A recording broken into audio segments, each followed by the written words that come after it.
Bisa di-spill satu kesalahan umum di Monopoly dulu. Kalian main sampai bisa pinjam di bank. Sebenarnya Monopoly tidak boleh pinjam di bank. Uno pun ternyata banyak counterfeit-nya di Indonesia. Mungkin lebih banyak counterfeit-nya daripada yang original. asli, ya? Iya. Karena ternyata Uno yang original lumayan mahal ya. Sekitar maybe 95.000 sampai 100.000-an. Iya. Board game itu ada sangat berbagai macam dan sangat berkembang sampai sekarang. Contohnya ada game namanya Wingspan. Itu kita kayak koleksi burung. Burungnya bisa bertelur, bisa kita kasih makan. Itu board game. Bisa dikasih begini tidak? Enggak dong. Nah, ini ada board game ketiga aku namanya Molipa. Jadi ini memenangkan kompetisi Gameton di tahun lalu. Sebuah event tahunan juga kan? Event tahunan di Indonesia yang dimana memperlombakan game designing. Gitu. Dari kacamata orang awam, Ya. menurutku sekarang adalah zaman serba digital. Betul. Kenapa board game masih relevan? Selamat datang di Podcast Kece, Podcast by Polos Kece. Dan kali ini kita kedatangan narasumber kece, Cokor Dagung. Wih. Nanti ada efek. Tunjuk tiga kamera. Set. Oke. Sehat, Cok? Sehat. Cokor Dagung ini adalah seorang pegiat dan penikmat board game, betul? Benar. Oke. Boleh mungkin kenalan dulu, Cok, soal board game-nya. Apa itu board game? Nah, board game itu sebenarnya adalah game papan. Nama arti dari bahasa Inggrisnya ya, game papan. Nah, game papan itu udah ada di sekitar kita, itu udah dari dulu banget. Pernah main Monopoly, itu game papan. Betul. Oh iya. Pernah main catur, itu game papan. Ular tangga, Ya? iya. Ular tangga game papan. Ludo game papan, semua itu game papan. Pokoknya game yang dimainkan di atas papan itu namanya board game. Game papan. Sedangkan di kita itu udah mulai nyamper tuh board game sama card game. Yang penting ada namanya tuh tabletop game. Yaitu game yang dimainkan di atas meja. Oh iya. Gitu. Ngerti. Karena board game sama card game sama-sama bisa dimainkan di atas meja. Iya. Mungkin yang paling terkenal kalau di Gen Z sekarang Uno ya. Iya, Uno. Paling terkenal ya Uno, Monopoly. Iya, Monopoly. Tapi Monopoly dia sangat lama ya. Sebenarnya main Monopoly itu cepet. Enggak selama itu. Cuma orang Indonesia tuh banyak main aturan pas main Monopoly. Main Uno tuh banyak salah aturan. Oke. Bisa di-spill satu kesalahan umum di Monopoly dulu. Kalian main sampai bisa pinjam di bank. Sebenarnya Monopoly tidak boleh pinjam di bank. Betul. Jujur betul. Di circleku kan biasanya ada yang jadi bank. Iya. Ada yang jadi bank kan? Dan yang jadi bank ini dia bebas mengeluarkan apapun yang dia mau. Misalnya dia kayak, sudah bosan. Ayo tiba-tiba kuis dari bank. Atau biasanya gitu kalau di circle Gokil sih. Terus atau biasanya kayak ya betul tadi kayak salah satu pemain tiba-tiba pinjam dari bank. Nah itu sebenarnya tidak bisa ya? Nggak bisa. Dan kalau mau bikin rumah, nggak boleh bikin rumah kalau kita belum punya tanah di warna yang sama. Misalnya tanahnya itu warna biru sama biru tuh. Kita nggak boleh punya tanah satu langsung dibuatin rumah, nggak boleh. Kita harus punya langsung sepetak itu, sekomplek. Baru boleh bikin rumah. Color setnya ya? Color setnya harus lengkap dulu, baru bisa bikin rumah. Dari mana saja bikin rumahnya? Kayak misalnya lagi tidak menginjak tanah itu bisa bikin rumah? Bisa. Yang penting giliran kita? Iya, yang penting giliran kita. Oke. Nah itu salah satu kesalahan umum Monopoly. Uno. Kesalahan umum. Biasanya kalau ini Uno biasa ya kan, Uno banyak versinya. Iya betul. Uno biasa itu kalau plus bisa ditumpuk, plus nggak boleh ditumpuk. Misalnya plus 4 ditumpuk plus 4 nggak boleh. Emang nggak boleh. Ada berapa pertemanan dan hubungan berpacaran yang rusak karena aturan tidak bagus itu menurut gue. Ternyata yang sebenarnya itu tidak ofisial. Maksudnya itu salah. Itu salah. Berarti tidak boleh ditumpuk sebenarnya. Sebenarnya tidak boleh ditumpuk. Selama ini kayak kita kalau main Uno, semakin ditumpuk, semakin seru karena buat lawan main semakin kesal. Benar, karena ada perbedaan antara kita mencari keseruan dan mencari official rules. Tapi kan nggak ada yang larang sebenarnya mau pakai aturan rumah, nggak masalah. Gitu. Oh, namanya itu aturan rumah ya? Oh iya. House rule lah, aturan rumahan lah. Oh, sebenarnya tidak apa-apa. Iya, tenang guys. Tidak apa-apa. Jangan bully saya. Nanti banyak yang bilang kayak, kenapa diatur-atur? Tapi saya penasaran, Cok. Berarti dalam membuat sebuah board game, ada seorang mastermind di situ. Karena kayak yang menentukan rules-nya, menentukan cara main dan lain-lain. Jadi ini sudah di luar jauh di luar Uno dan Monopoly ya. Iya. Board game itu ada sangat berbagai macam dan sangat berkembang sampai sekarang. Oke. Amat sangat berkembang. Kayak mungkin udah seperti game yang nggak pernah kalian lihat lagi. Nah, contohnya ada game namanya Wingspan. Anggaplah itu ya. Itu kita kayak koleksi burung. Udah koleksi burung, burungnya bisa bertelur, bisa kita kasih makan. Itu board game. Bisa dikasih begini tidak? Enggak dong. Nah, Lomba namanya itu. Oke. Gimana itu koleksi burung? pada saat membuat board game di zaman sekarang itu ada beberapa role yang harus kita cari ya. Pertama ada pembuat mekanik board gamenya. Jadi board game itu ada mekaniknya. Kalau ular tangga lah, mekaniknya itu kocok dadu terus jalan. Itu salah satu mekanik. Roll and move itu namanya. Gitu. Nah, sedangkan di Monopoly ada beberapa mekanik yang di situ. Contoh mekanik bidding, yaitu di mana kita bisa lelang. Oh iya betul. Siapa yang paling banyak duitnya, dia bisa beli. Makanya ada mata uangnya ya. Ada mata uangnya. Nah, itu banyak sekali mekanik itu. Dan pada saat kita membuat board game, kita itu harus nentuin mekaniknya seperti apa. Terus tema board game itu zaman sekarang tuh temanya lumayan banyak, lumayan aneh-aneh. Peperangan ada, kelinci-kelincian ada, burung tadi ada, burung ada, ikan ada. Ada board game tentang bikin zoo bahasa Indonesia apa sih?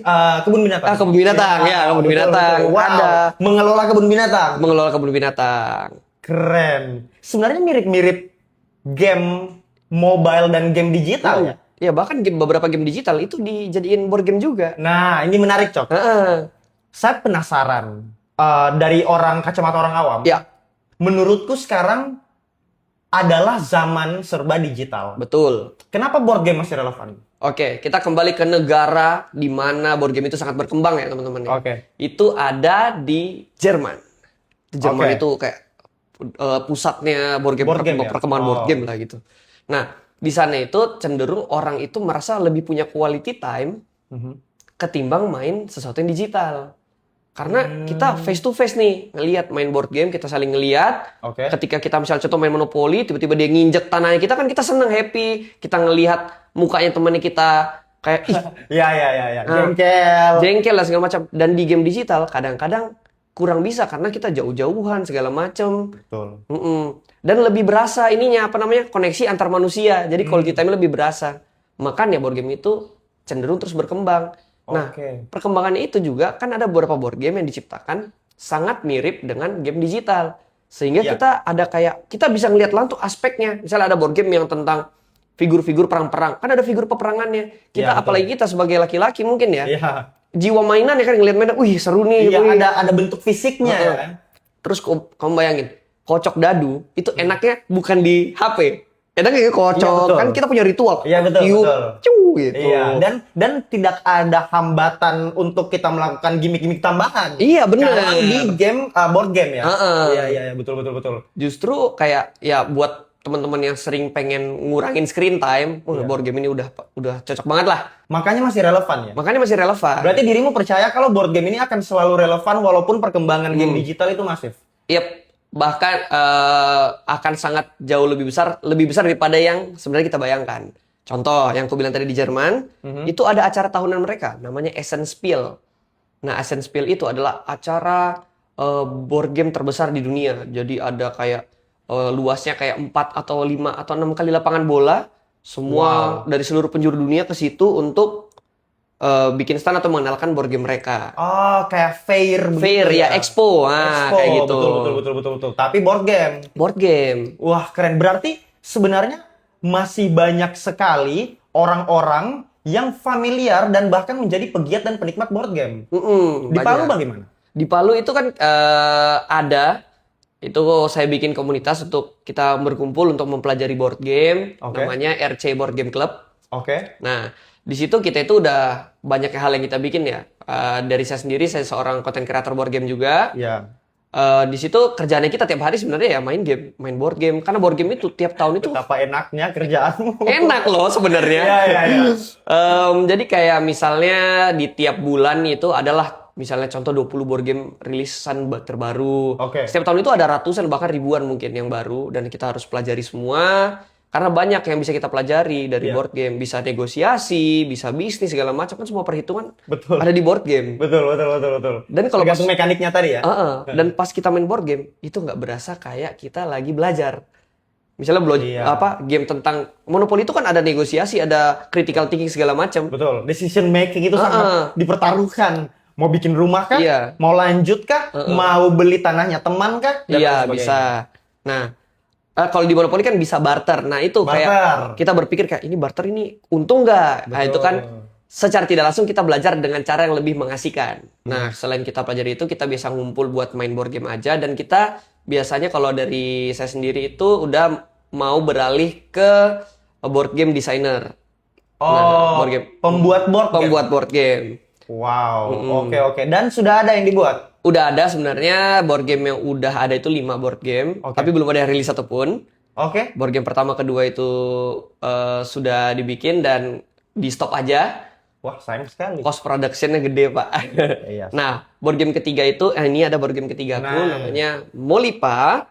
Dan ini yang versi bahasa Indonesianya, anggaplah gitu. Jadi ini Oke. memenangkan kompetisi Gameton di tahun lalu. Jadi Nah, Gameton ini adalah sebuah event tahunan juga kan? event tahunan Oke. di Indonesia yang dimana memperlombakan. game designing gitu. Oke, dan ini menang. Ini menang. Jadi top 3. Wow. Jadi nggak ada juara 1, 2, 3-nya. Ya, Memang top 3 ya? Top 3. Setara semuanya. Dan bakal dirilis. Nah, sekarang ini masih proses pengembangan lah untuk Iya. jadi proses jadinya. Oke. Gitu. Wah, keren sekali. Dan ini mengambil tema Sulawesi Tengah. Ada versi yang Sulawesi Tengahnya, nanti ada versi yang di luar itu. Soalnya kalau di luar itu ada berbagai macam hal yang harus kita sesuaikan demi ke negara lain itu seperti apa gitu betul ya. Negara lain. Iya, soalnya board game itu kan mohon maaf di Indonesia itu masih belum gede industrinya. Jadi kita kalau mau ngerilis board game otomatis kita rilis dan berharap itu berkembang atau mencari pasarnya di luar Indonesia.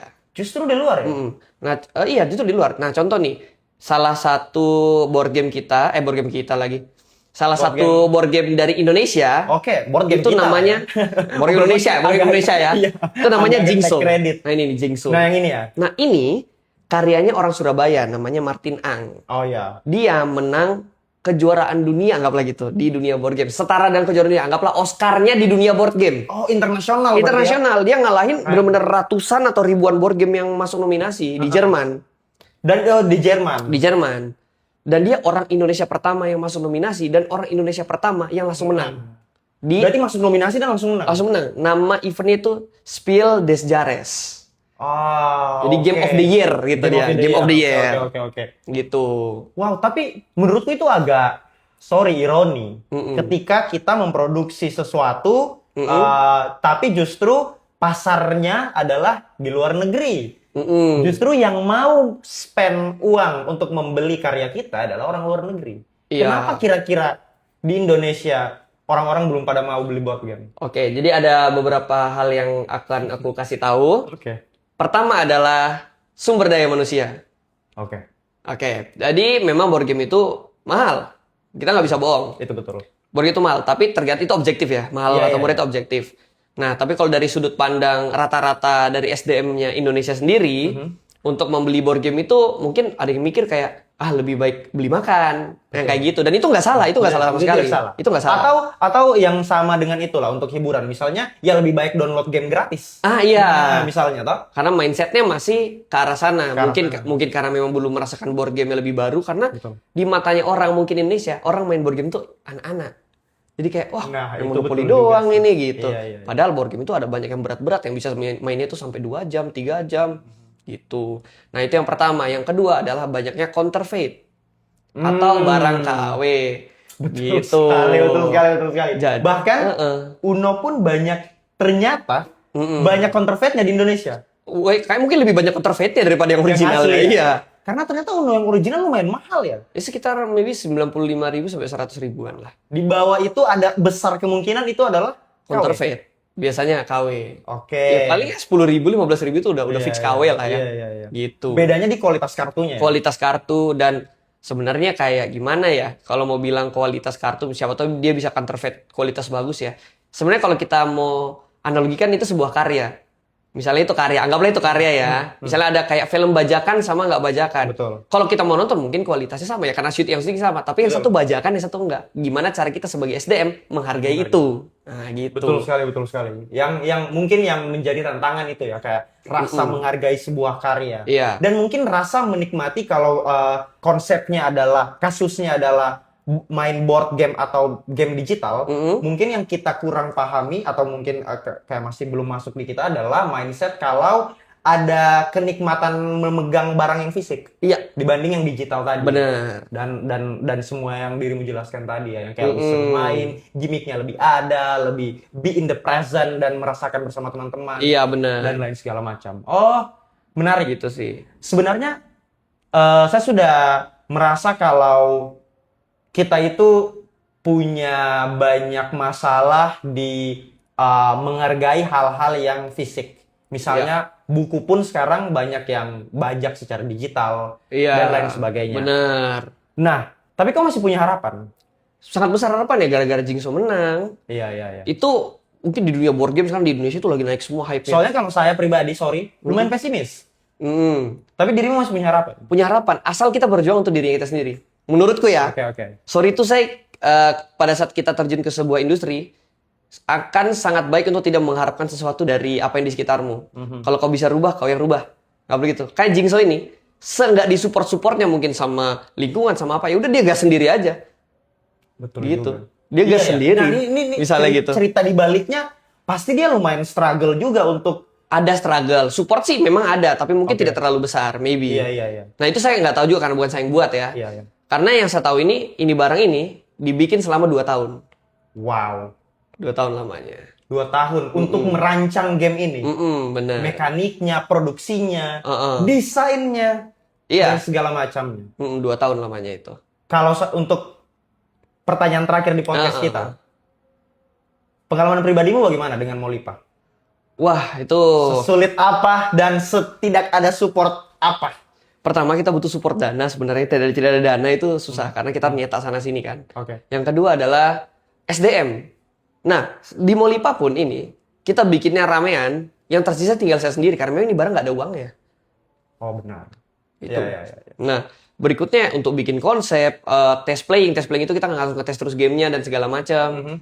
Itu kita harus memikirkan. Untuk sekarang kan saya dibimbing sama Martin Ang juga untuk bikin ini. Oh, kenal berarti ya? Iya, sama Martin Ang ini yang bikin nanti, yang bantuin, yang ngedit. Keren. Nah, semoga kita dirilis. Iya. Nah, habis itu yang bikin capek ya itunya. Harus tes lagi, mencari feelingnya. Apakah orang main game kita ketawa-ketawa, apa cuma mikir, coba diem doang, itu yang harus kita pikirin.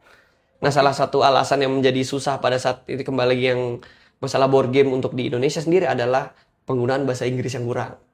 Oh, betul juga. Nah, karena salah satu menurutku expo atau negara yang saya akui berkembang di dalam dunia board game di Asia adalah Filipina. Karena saya kemarin ke Filipina ke acara All Aboard Expo namanya. Oke. Itu dia disupport banget sama pemerintahnya. Full support. Jadi itu jadi event expo board game terbesar di Southeast Asia. Keren sekali. Filipina ya? Filipina. Dan mereka tahun depan ada lagi di bulan Juni. Oh, oke. Nah, itu benar-benar saya lihat langsung orang-orangnya yang main, kualitas orangnya gimana. Bagaimana orang di sana itu sangat fasih berbahasa Inggris. Benar. Orang-orang biasanya pun orang di jalan. Iya. Kadang-kadang saya ajak bicara, oh bisa bahasa Inggris ternyata. Iya. Dan bahasa Inggrisnya lumayan bagus. Tapi nggak tahu ya, itu kan di satu kota doang, cuma sebentar doang. Tapi itu bisa cukup menjadi alasanku untuk, karena bahasa Inggris gampang masuk, udah mungkin bahasa keduanya mereka mungkin bahasa Inggris. Benar. Board game rata-rata bahasa Inggris, jadi board game yang banyak teksnya enak kebaca sama mereka. Iya. Nah, sedangkan kalau kita lihat di Indonesia, apa ya? Tapi betul, yang terlalu banyak teks dan mekanik-mekanik yang perlu pemahaman dan membaca, sepertinya agak kurang diminati di Indonesia. Di Indonesia, iya. Karena orang di Indonesia aja mungkin nggak suka baca. Iya, betul. Gitu. Tapi realitanya, board game itu terkenal di Indonesia secara kayak catur. Atau kayak, kalau om di Palu, gaple. Itu board game. Itu board game, itu terhitung tabletop game. Karena itu tradisional. Iya, betul. Udah ada dari dulu. Tapi kan board game yang modern nggak masuk. Iya. Ini. Berarti mungkin culture-nya kita ada, cuman belum berkembang saya. Ya? Nanti pasti berkembang. Soalnya kalau kalian tahu, Ernest Prakasa itu bermain board game. Apa yang dia main? Namanya Unmatched. Oh. Rata-rata artis udah main board game semua. Raditya Dika. Raditya Dika, D&D. D&D, Dungeons and Dragons. Iya. Itu lama sekali. Sumpah, D&D itu ada kayaknya itu salah satu board game dengan durasi permainan yang lama sekali. Iya,